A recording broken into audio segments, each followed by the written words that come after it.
Welcome to the deep dive. Today, we're venturing into some really uncharted territory for us. One of you, our fantastic listeners, shared a fascinating piece of audio. It's a conversation from the YouTube channel Fletcher Soul Traveler, featuring someone named Zoran. Yes, and when I first heard this dialogue, it really struck me. It's uniquely insightful, I think. It's a very direct exchange, often quite esoteric. It's not like the typical sources we explore. Absolutely. So our mission here on this deep dive is really to unearth the most compelling, maybe the most thought-provoking ideas from this, well, seemingly unusual conversation. Yeah. It touches on everything: the fabric of reality, personal power, connection. Right. Prepare for some potential aha moments because, honestly, this conversation took me to some interesting places. And I think it's because it's so different that it's, such fertile ground. We're getting a glimpse into a discussion that, frankly, challenges a lot of assumptions. Okay, let's dive in then. Early on, Zoran makes this statement that really stood out to me. Your secret is your thing. And he emphasizes it's personal for your soul, not something you necessarily need to broadcast in a way that feels, vulnerable or exposed. What's your initial take on that? Well, it's interesting how he reframes secret, isn't it? It's less about hiding something out of fear Right. and more about acknowledging a core personal truth, almost an intimate knowing, and linking that to tenderness. That's key. Yeah, he says the secret is that the tenderness is present here in the planet. It's almost like our most guarded individual truths are somehow woven into this fundamental gentleness of existence itself. Exactly. So maybe what we perceive as vulnerability or openness isn't a liability at all. Maybe it's essential. Your unique secret, your core truth, could be the very way you embody and express that tenderness. That's a powerful thought. Okay, then later, Zoran drops this, well, frankly, mind-bending idea. He says, do not make the mistake of thinking you're human. It stops you in your tracks. It really does. It forces you to question identity, doesn't it? Completely. It's asking, what are we beyond that label? Beyond the limitations we might impose just by identifying solely as human. He seems to hint at something broader, maybe more powerful. Like focusing on the whole forest, not just one tree? Something like that, yeah. And he even says that what feels like wondering to us as humans is actually the natural state for a star like yourself. That's quite a perspective shift on our everyday feelings. So instead of striving from a place of lack, maybe we're already these immense beings just exploring, experiencing the human thing. Precisely. Just wondering, within this context. Okay, so moving on from identity, they discuss curiosity. Right, in children. Zoran explains it's something that nature otherwise they would not learn. Which, immediately made me think of you, our listener, as the learner. It fits perfectly, doesn't it? That inherent drive for knowledge. Curiosity isn't just like a cute phase. It's fundamental. It's nature's way of ensuring we engage and learn. Okay, now here's where it got really interesting for me. The conversation shifts to intensity and humor. Zoran suggests that having a lot of humor implies a capacity for great seriousness, too. What's the link there? It's a profound point about balance, I think. They're not opposites. Deep seriousness and deep humor might actually be connected, like two ends of a spectrum of engagement. So the ability to feel things deeply, whether it's serious or funny? Exactly. Maybe the capacity for one enables the capacity for the other. It speaks to a certain depth. And this leads into that other intriguing idea about creating versus discovering. The phrasing was, Thinking that you create more, then you let yourself discover it. right. That is humor the endless discovered. It sounds like this cycle. It does. It suggests growth isn't just about doing or making things externally. It's also about allowing ourselves to uncover what's already there within us. The endless discovery, like a continuous unfolding. Yeah, a constant revelation, perhaps. Then the other person, they express wanting to do more, manifest more. And Zoran touches on setting intentions, creating conditions for the universe to respond. There's even a mention of brainwave stuff. That highlights that very human desire for agency, right? To shape our lives actively. Setting intentions is one way, and the interest in brainwaves suggests wanting to understand those subtler energies involved in making things happen. Then things get pretty abstract. They talk about the nature of form, reality. Zoran says, no form. No form. All behind it has no form. The water's there. Yeah. What can we even take from that? Well, it comes through the idea that what we see, what we sense, is physical reality. It's underpinned by something formless, a fundamental essence, something like a painted canvas. Exactly. Or pure potential energy. And the idea that the micro cosmos and the whole universe, actually exists deep interconnections. There's also this expressed desire for more conscious, face-to-face guidance, and connection sort of dreams without the person being consciously aware. That is a bit mysterious. It does. It touches on how guidance might show up, doesn't it? Maybe not always in ways we consciously register or expect. The desire for direct interaction is very human, that need for clear connection. Perhaps the dreams are another layer of communication happening. Zoran gives some practical advice, too, on perception. He suggests ignoring faces sometimes, focusing on words, feeling the energy to see more clearly, even at work. How could that shift things for someone? Well, it's a technique, isn't it? To Yeah. move beyond the superficial. Facial expressions can be misleading sometimes. Sure. So consciously shifting focus to the words, the tone, the underlying energy, you might get a more intuitive, maybe more accurate sense of what's really going on. Interesting. And the possibility of totally transforming the brain comes up. Zoran advises exploring different perspectives, playing with it a little bit. What does that imply about our potential for change? It's quite empowering, actually. It suggests our minds aren't fixed. We Yeah. can actively shape our perspectives, maybe even influence brain function by being playful and experimental with how we think. It implies significant adaptability. There's a quick mention of a shirt that leaves the heart open, and also the difficulty of sitting still. I think many of us can relate to that restlessness. So definitely. These little details, they ground it, don't they? The desire for openness, for connection, that open heart often clashes with that busy energy that makes just being still feel so hard. Then they dive into the identity of Micaiah, described as a universal core essence, outside typical hierarchies. What does that suggest about different kinds of beings or forces? It introduces this idea of entities or principles that operate, let's say, outside the usual structures of power or organization we think of, maybe more fundamental, more fluid, like the underlying laws of physics versus the structures built using them. And this is where it gets really cosmic. The idea that not all beings originated here in this universe, Right. and the analogy of cosmic jokers bringing balance through their freedom. How would these jokers work? Well, it expands our whole concept of the universe, potentially. These jokers might represent unpredictability, forces that operate outside the set rules. To shake things up. To disrupt rigidity, bring necessary change, maintain a kind of dynamic equilibrium, sort of playful chaos that serves a larger purpose. Zoran also stresses acknowledging our inner knowing. Those messages we get, even if we've ignored them for ages. Why is tuning into that inner voice so vital? It's a crucial reminder. We all have this innate wisdom. Often, the answers we're looking for are already there, subtly present. But we dismiss them. Or acknowledging that inner voice leads to more authentic choices, decisions that are truly aligned. The idea of public presence comes up, and this fascinating concept of creating a being, not necessarily visible, to carry out one's mission. That's a different way to think about it. It is. It suggests our influence doesn't only require us to be front and center. Physically, we might be able to cultivate, let's say, energetic forms or intentions that manifest our purpose in the world, extending beyond our direct actions. And coming back to that sacred idea, Zoran emphasizes that this inner truth needs to be fully known within ourselves, in our heart, before it can be truly expressed outwardly. He even equates going public with being a lawgiver during times of great change. What's the connection there? It links our deepest authenticity with leadership potential. When you're fully aligned with your inner knowing, sharing that authentic self, especially when things are shifting, Like now.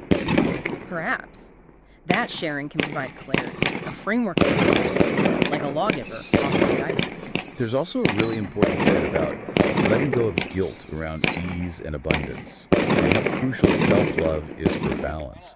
The analogy of easily skipping across the planet. It underscores our potential. Why do we feel guilty when things aren't hard? It's a common trap, isn't it? We're often conditioned to believe value only comes through struggle. Right, no pain, no gain. Exactly. So recognizing our inherent worthiness, allowing abundance to flow naturally, that's essential for fulfilling our purpose without unnecessary friction. Enjoying the ease, basically. And the listener is reminded, you make the rules now. And that some beings can step outside space-time.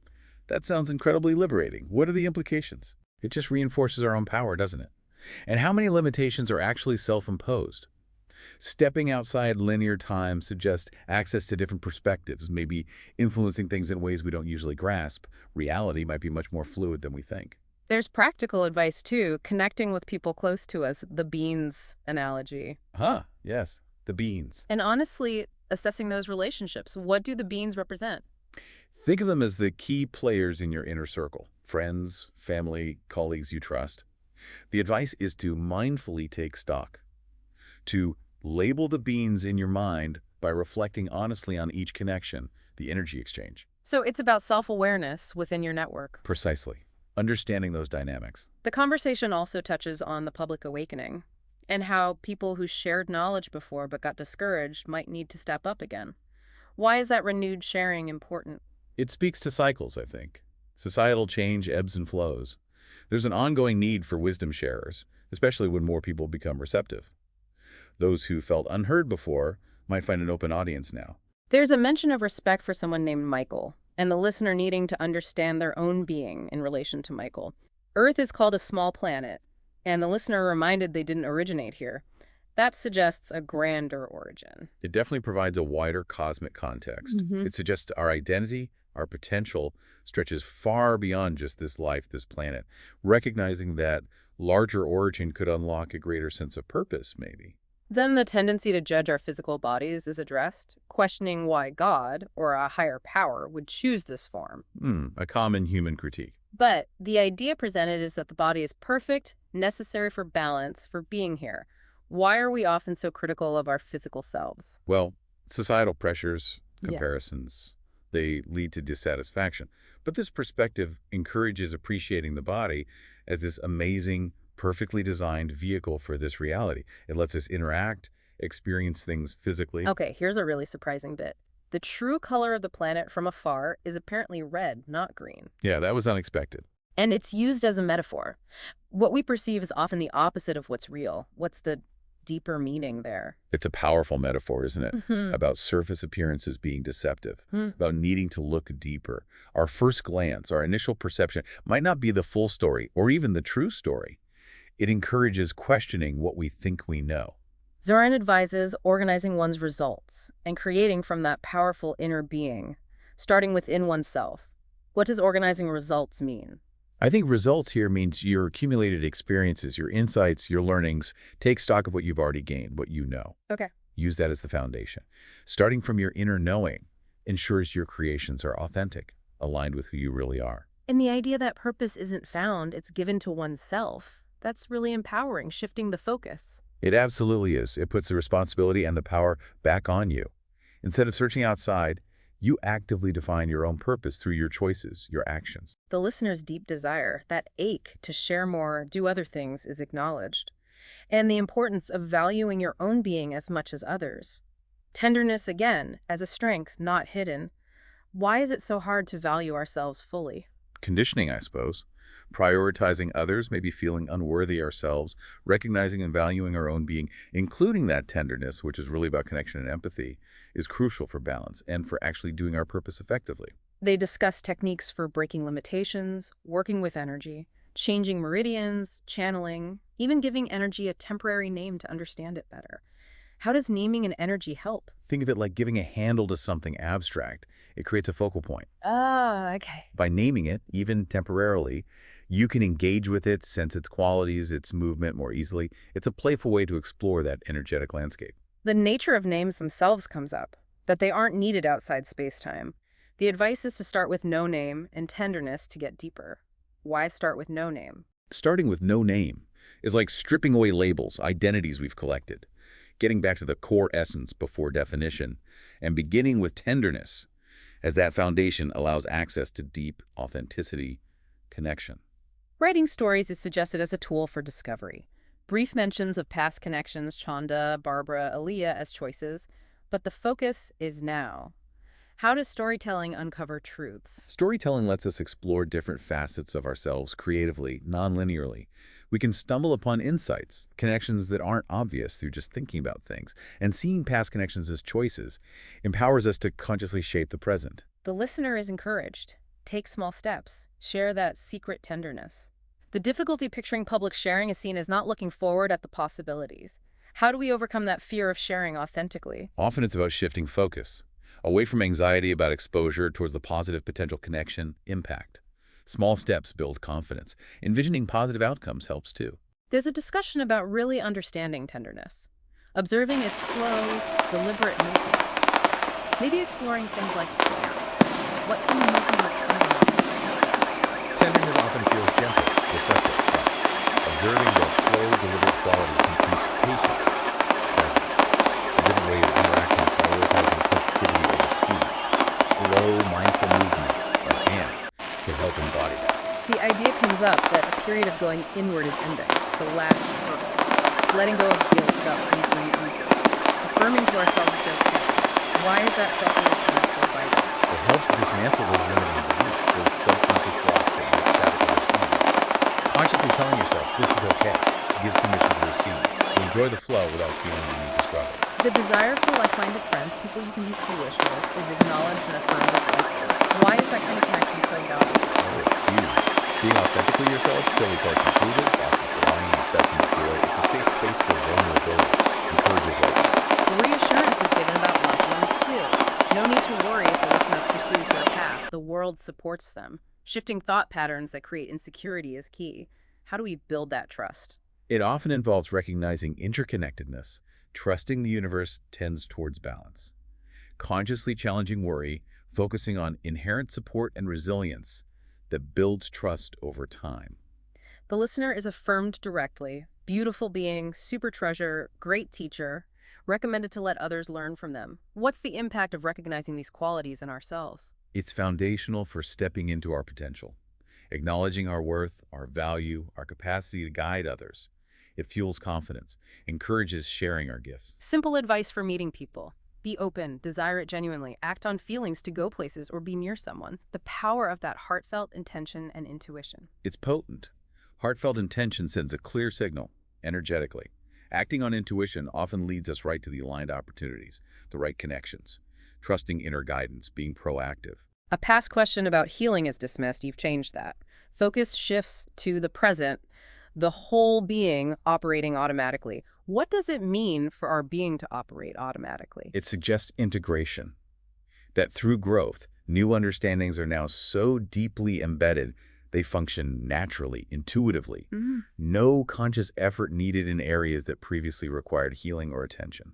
And finally, the value of physical movement, connecting with energies through things like massage. Why is that physical connection important for energetic well-being? The body is our anchor for energy, right? Movement, practices like massage, they help release stagnation, promote flow, create balance in our energetic system, grounds us, enhances well-being. Wow. Okay, let's just take a breath there. That was a lot. This deep dive into Zoran's conversation has definitely offered some profound insights. It really has. A key takeaway from me is definitely that idea of embracing our tenderness as strength and recognizing our own power to shape reality, without that unnecessary guilt. Yeah, and what resonates with me is that constant push to look beyond the surface, to challenge our assumptions about who we are, what reality is. This conversation really invites you to see yourself and the universe as much more expansive, more interconnected than we usually think. Absolutely. So for you, the listener, maybe here's a final thought to chew on. What might shift in your life if you truly, fully embrace the idea that you are the one who makes the rules for your own experience? And building on that surprising idea about the planet's color, that what we see might be the opposite of what's real. What other hidden truths about yourself or the world might be waiting just beneath the surface, ready to be discovered. We really encourage you to keep pondering these ideas, maybe even revisit the source material with some of these perspectives in mind. Until our next deep dive, keep exploring.